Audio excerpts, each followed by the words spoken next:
नमस्कार, मैं हूं शैलेंद्र। न्यूज़ की सांध्यकालीन समाचार सेवा में आप सभी का स्वागत है। प्रस्तुत है आज की प्रमुख खबरें।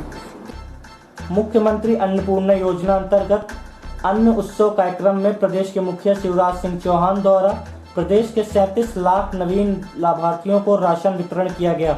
आपको बता दें कि जिले भर में गरीब कल्याण सप्ताह के तहत विभिन्न कल्याणकारी योजनाओं से पात्र हितग्राहियों को लाभान्वित किया जा रहा है। इसके तहत आज स्थानीय कृष्णा राज कपूर ऑडिटोरियम में पूर्व मंत्री एवं वर्तमान विधायक राजेंद्र शुक्ल के मुख्य अतिथि में जिले के 1,08,000 से अधिक पात्र हितग्राहियों को खाद्यान्न पर्ची का वितरण किया गया। इस अवसर पर रीवा संभाग के आयुक्त doctor Rajesh Kumar Jain, Rewa collector Ilaiya Raja T, जिला पंचायत सीओ स्वप्निल वानखेड़े, निगम आयुक्त मृणाल मीणा, भाजपा जिला अध्यक्ष अजय सिंह पटेल सहित अन्य अधिकारी एवं हितग्राही उपस्थित रहे। प्रस्तुत एक झलकी।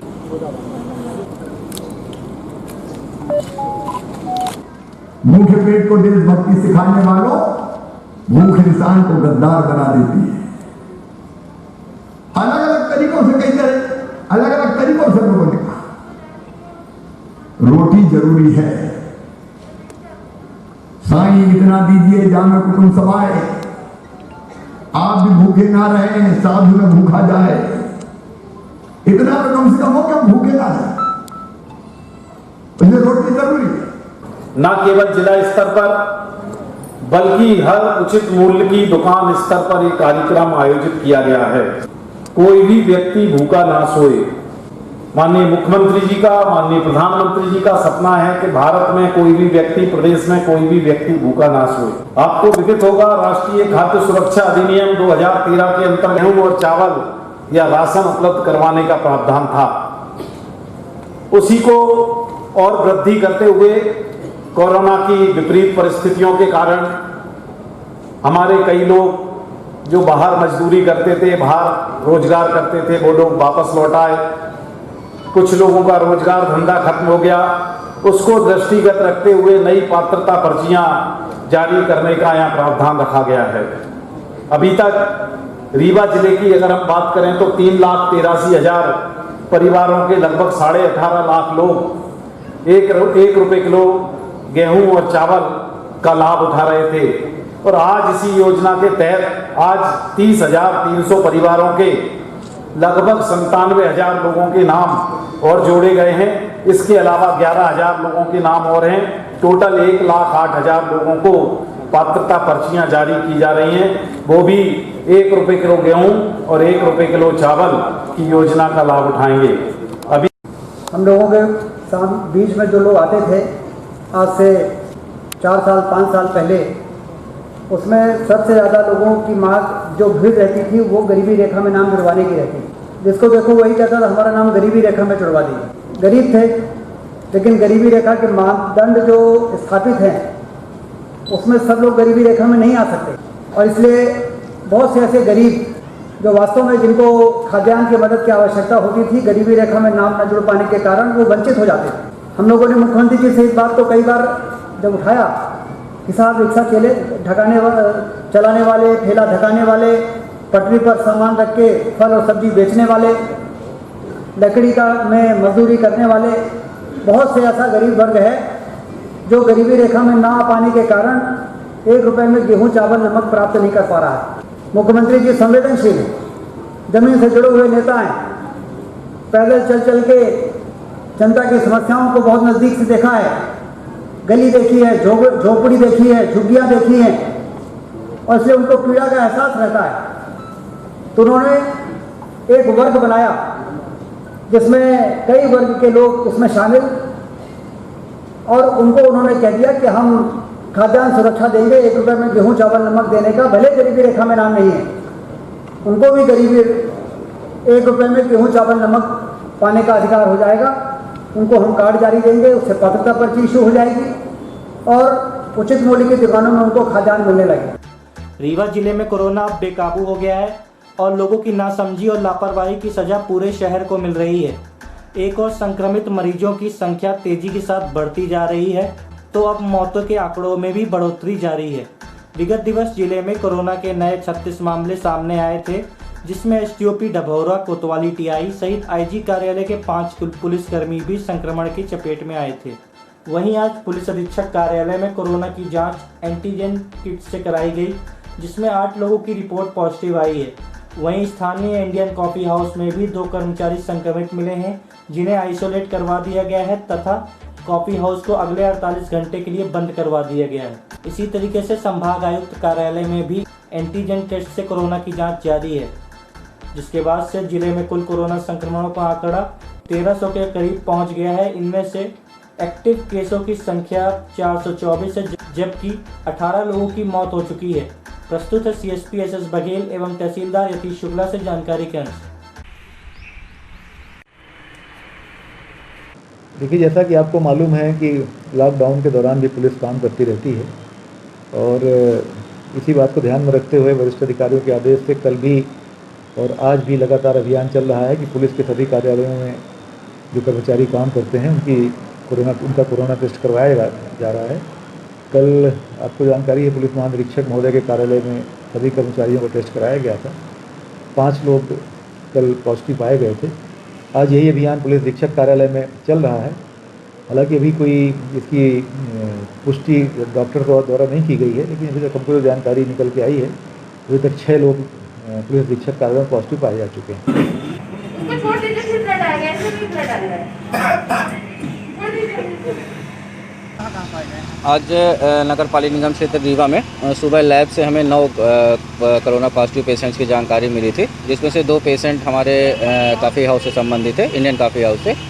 उनकी ट्रेसिंग करके कॉफ़ी हाउस अभी सुरक्षा की दृष्टि से 48 घंटे के लिए बंद कर दिया गया है। बाकी स्टाफ की भी जाँच कराई जाएगी।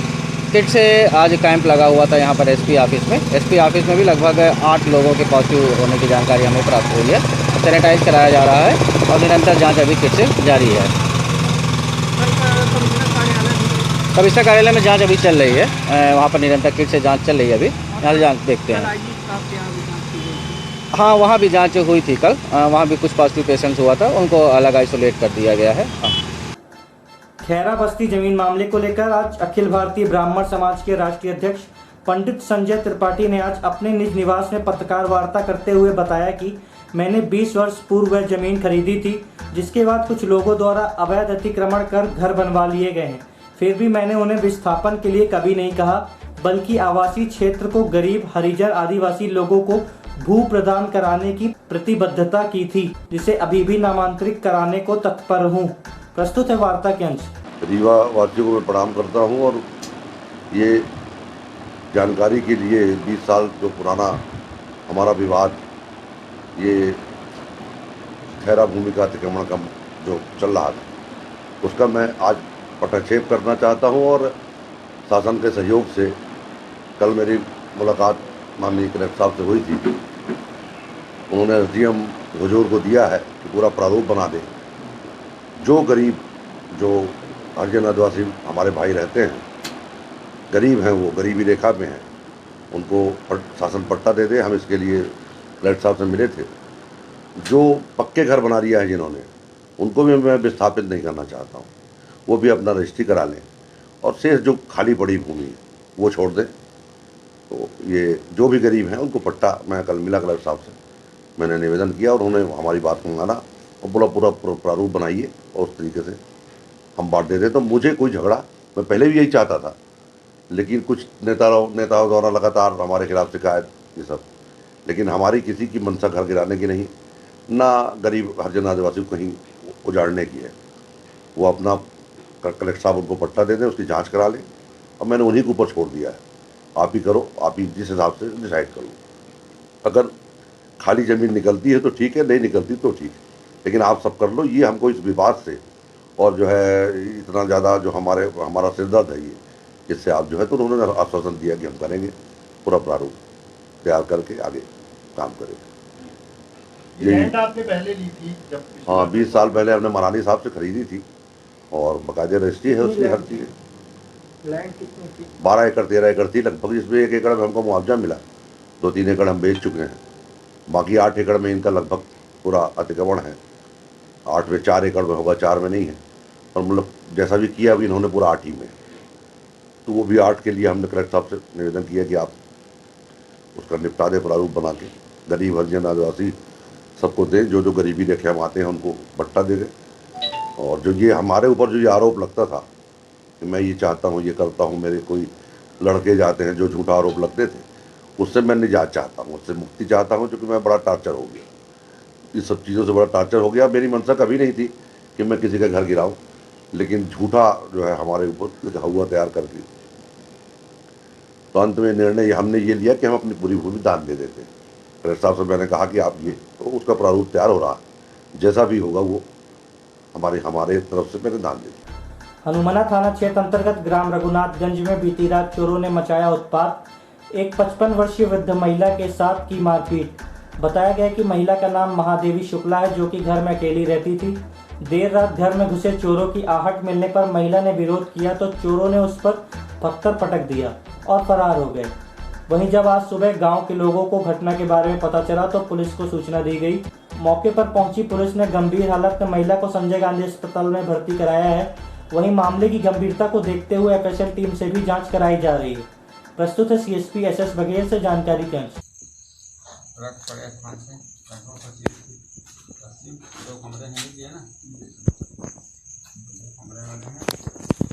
बनी अलमारी में पश्चिमी दीवार में बनी अलमारी में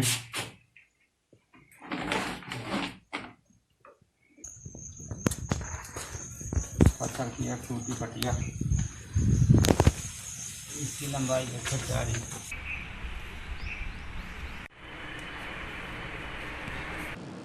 हनुमाना थाना के अंतर्गत एक गांव है गाड़ा रघुनाथगंज।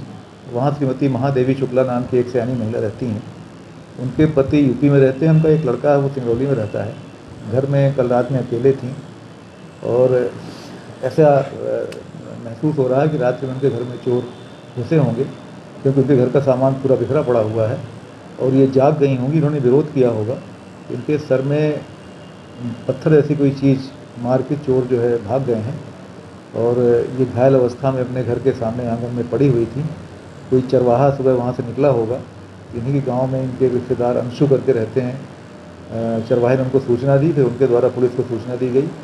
पुलिस घटनास्थल पर पहुंची और पुलिस ने इनको घायल अवस्था में सीधे इलाज के लिए संजय गांधी अस्पताल रवाना किया है।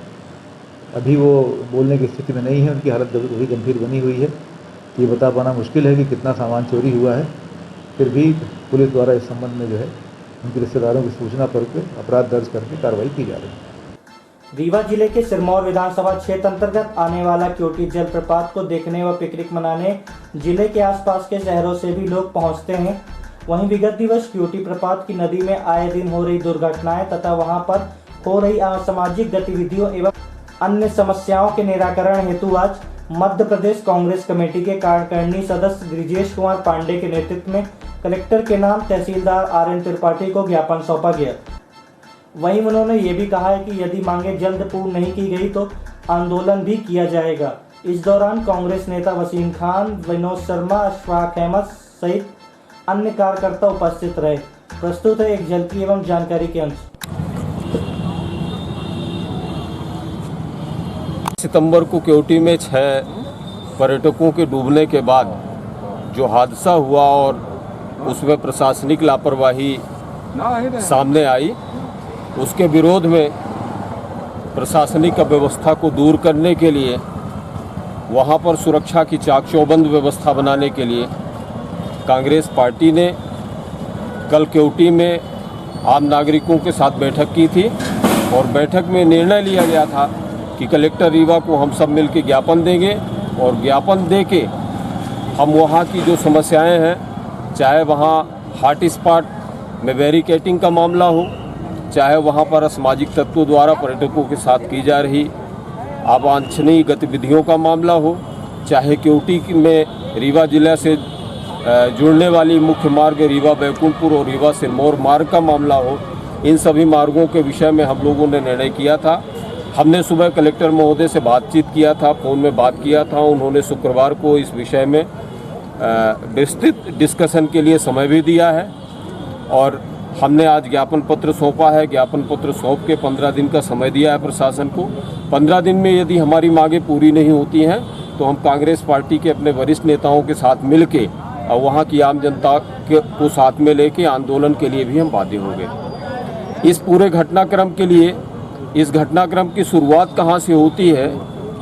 पहले वहाँ आए दिन लगातार वहाँ पर्यटकों का जमावड़ा बढ़ रहा है, वो हेरिटेज भी है, जलप्रपात भी है, और इस स्थिति में जब वहाँ पर्यटकों का आना जाना लगातार तेज़ हो रहा है और वहाँ पर इस तरह की दुर्घटनाएं हो रही हैं, हमको दूरभाष से हमारे नेता ने, पूर्व विधायक माननीय बन्ना जी ने निर्देशित किया कि आप जाइए केवटी जाके वहाँ देखिए और किस तरह की स्थिति है, प्रशासन की लापरवाही है उसका उजागर करिए।